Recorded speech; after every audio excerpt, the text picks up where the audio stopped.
Welcome back to the channel. My name is Brad, and today is sweet tea day. It's actually lemonade day.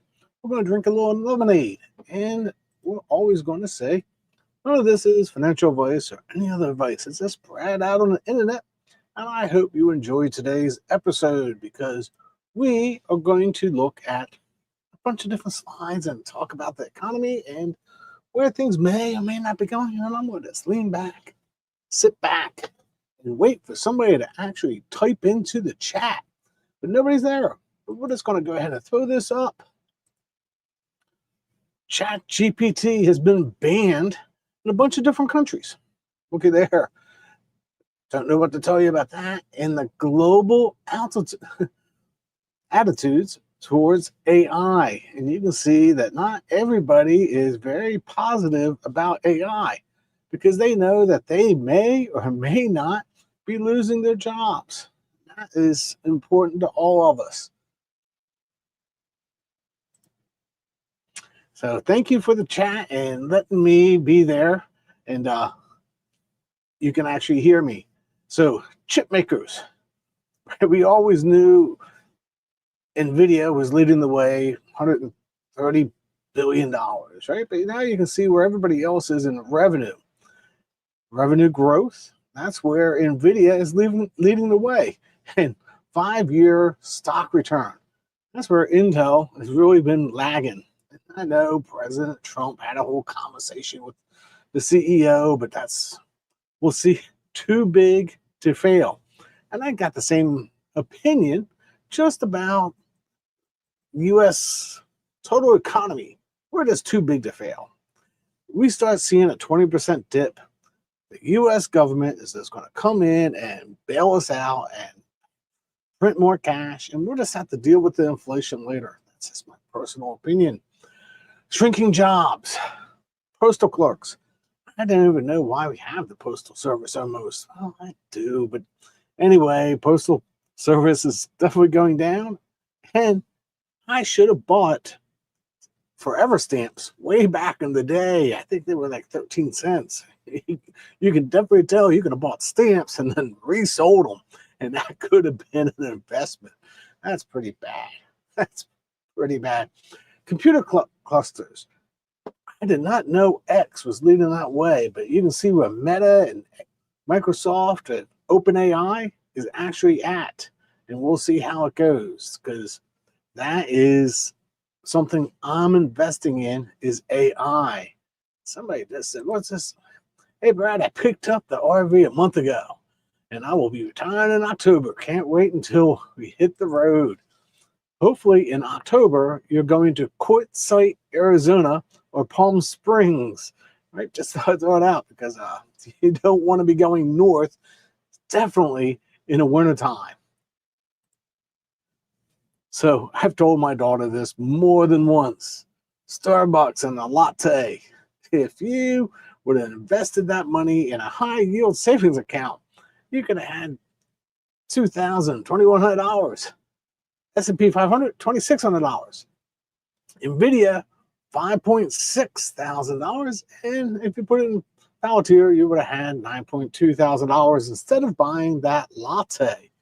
So be careful about what you go out and drink at Starbucks. I'd like good Starbucks every now and then, but I also have coffee at home, and it's a whole lot cheaper for me to do it here at the house than going out and buying a coffee at Starbucks. Not too lazy to hit the go button on the coffee pot, but maybe that's because I'm old and I know what a coffee pot is. And what is iced coffee? I mean, that's just like, that's not even that they shouldn't just make up stuff like that, but they do. Hey, people pay for it. They just make some coffee and put some ice in it. Just joking. That was just Brad's joke there, right? Average income by state, and I want to show this a couple different times.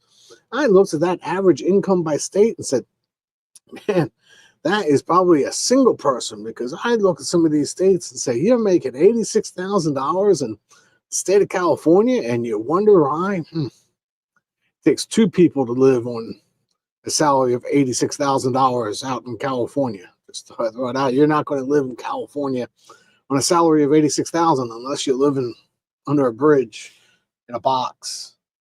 But I also look at the Apple's revenue. I thought that was interesting that they made $27 billion in services because, hey, we're always leading to the service industry in the United States. It's just interesting to see that. And I just don't own Apple personally because I think next year they're only coming out with a new iPhone. Come on, we need something better than that from Apple for me to get back in. But hey, if you're making $27.4 billion in services, that's not a bad area to be. Well, then I came across loan and how delinquent people are on loans. And I correspond that right back over to the other chart saying, I wonder how that corresponds to average income by state. Well, you start looking at that going, that's fairly interesting.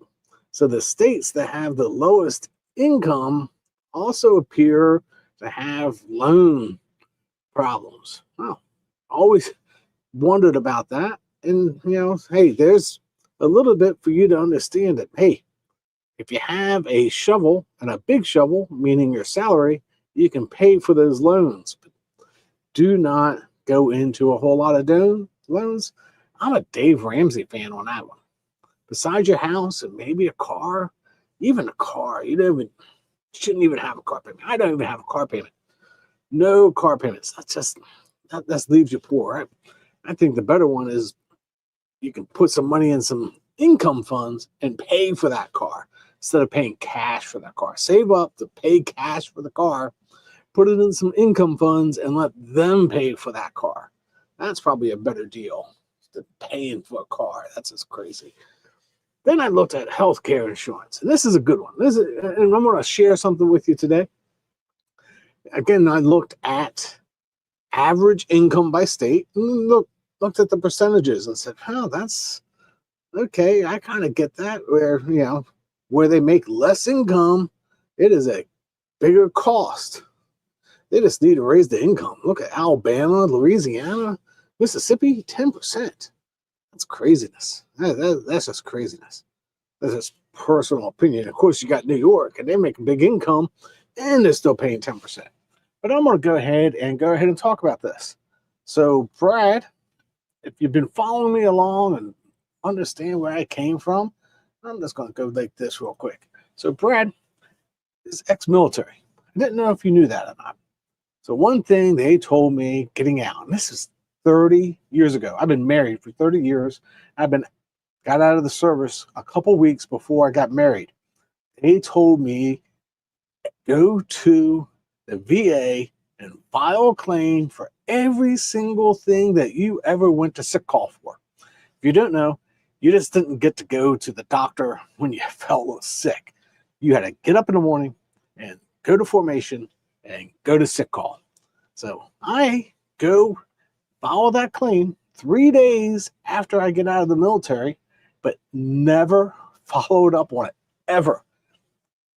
I was busy. I had a career. I made money. I was covered at work. Yeah, I had a couple little injuries here and there from the military. But guess what? Brad now has free health insurance for the rest of his life. Yes, I called the VA. I was on file. I had a rating. You get commissary, PX, and free healthcare. And a whole list of things that they wanted to read down a list of everything I qualified for. And I'm like, hold on. Let me just start with let me get the health insurance thing done first. So that will lower my health insurance bill for me going forward in retirement, because now I don't have to wait all the way up through. And the best part is even when I get to Medicare, my military health insurance doesn't expire. So it will actually come and play with that myself, right? And somebody just said that they got a 90 rating. That is crazy. My rating is way lower, but thank you for your service, because if you got a 90 rating, right, that is something to be said. I need to follow up on my rating, actually. Now that I'm in retirement, I'm going to go back and follow up on rating. I never even got a letter tell me what the decision was on my rating. I just followed a claim and saw the doctor once and never went back in, never had a conversation with again, never did anything ever again. And I had a rating, and now I've got to go and see my primary doctor. They actually called. And the best part is I give them my cell phone number to call. They don't call my cell phone. No, they call the phone number that I had filed 30 years ago. So there is the efficiency of the US government for you. Don't call the guy on the cell phone number he just gave you. We're going to call his mom's house from 30 years ago and her number. Lucky mom still lives at the same place and has the same phone number from 60 years ago.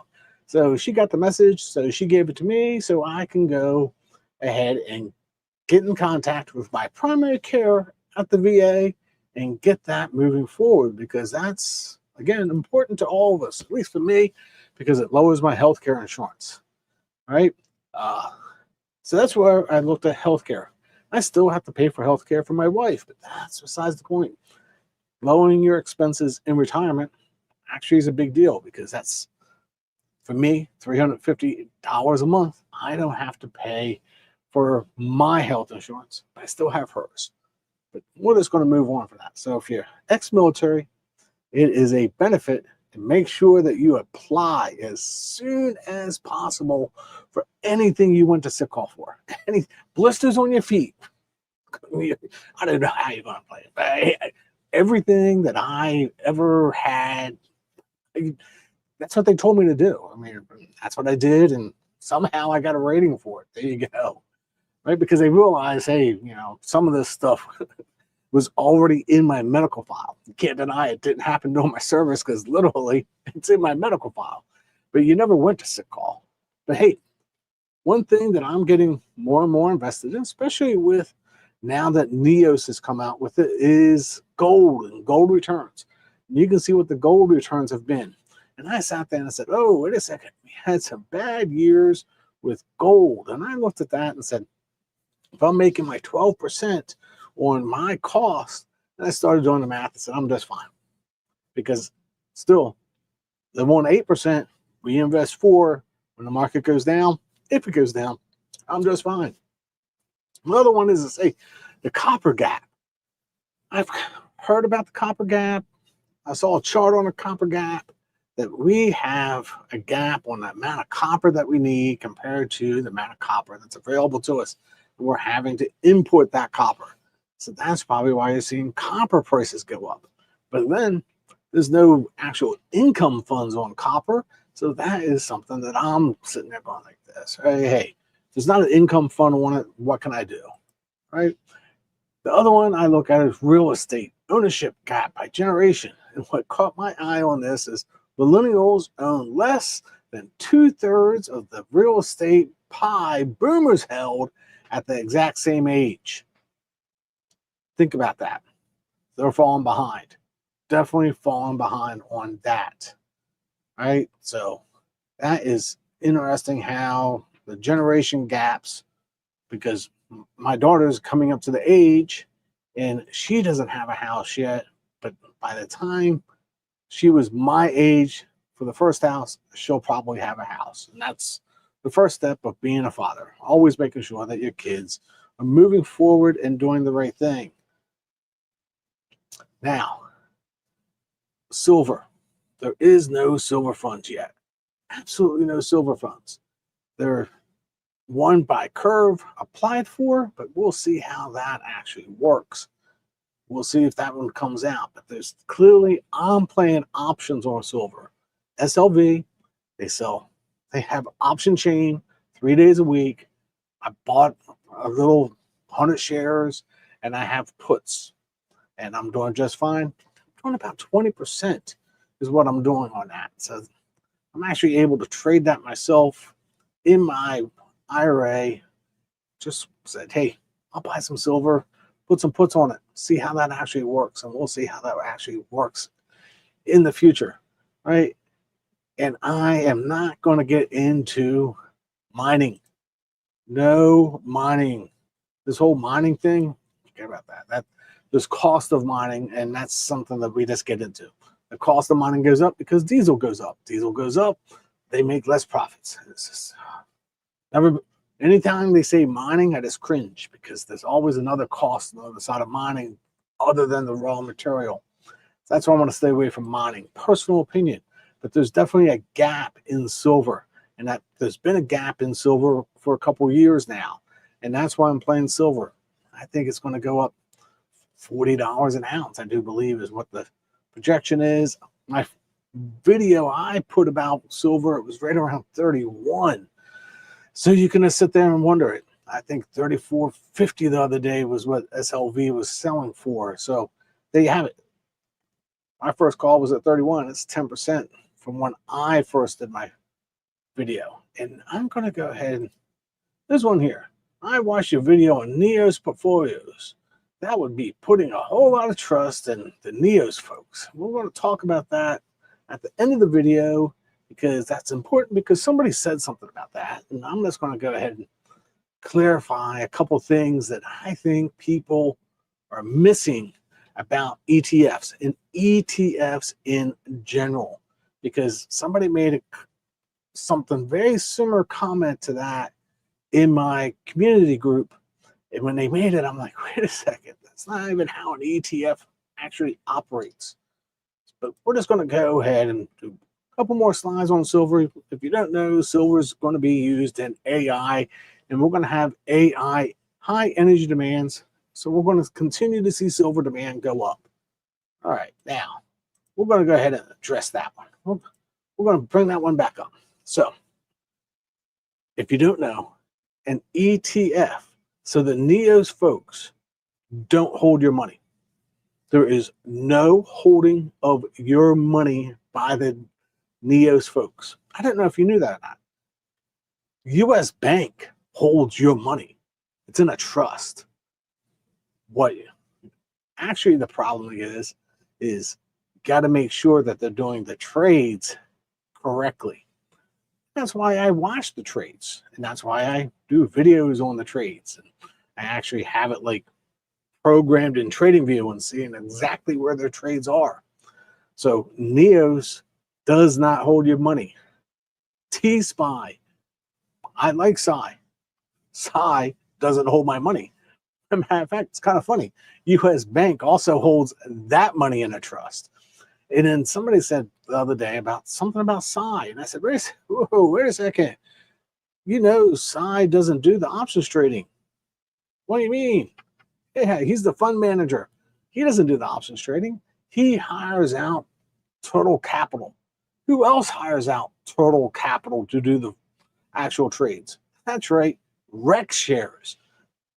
Same company. They're hiring the same people to do the trades for them. And you just sit back and go, man, go read the prospectus. You'll find that Rex Shares uses Total Capital, and they use another set of folks, but they use Total Capital on all their 2x leverage funds, right? And SPY uses Total Capital to do all of his actual options trading. So when he's not around, they're doing the trading for him under his set of rules. That's how it actually operates. And if you don't know, a fund manager, I think people have a total misconception of what a fund manager does. Because look at SPY. I'm going to just assume you know SPY, SPY, you know, the one that's on the S&P 500, you know, that's all in a trust. Those guys, State Street does not hold your money. I think people get that totally wrong because they compare these guys to Madoff. Madoff was a financial advisor. He was holding people's money. That's totally different between what they actually do at ETFs compared to financial advisors. You have a better chance of losing your money with a financial advisor than you do with somebody like NEOS, unless NEOS starts doing bad trades. That's why I follow them every single month on their trades. There you have it. Let's see here. We're going to go, bro. When will there be a 1.5 cover call ETF on NASDAQ? That's a good one. I'm hoping somebody comes out with something like that. I know that Roundhill actually has a 1.2, just like their weekly payers. They have a 1.2 coming on the NASDAQ and the S&P 500 that they just filed for. All right. And let's see here. Let's go through any other questions. Any other questions out there? Let's see here. Somebody's got. So just for you to know, I am on the East Coast, and we will be affected by the hurricane that's out the ocean. We're expecting somewhere between 5 foot to 10 foot elevation and storm surge. Shouldn't be a problem. There's a island between me and the ocean. So I am one island in compared to where the ocean is. So there you have it. So I'm not too worried about it. But the bay is, like, if you've ever watched that video of me sitting outside, the bay is right here. How much that actually surges, we don't know, but we are keeping an eye out for that. So hopefully you find this entertaining and educational. And if you're a veteran, make sure you apply for your health care as soon as you can, even if you don't use it.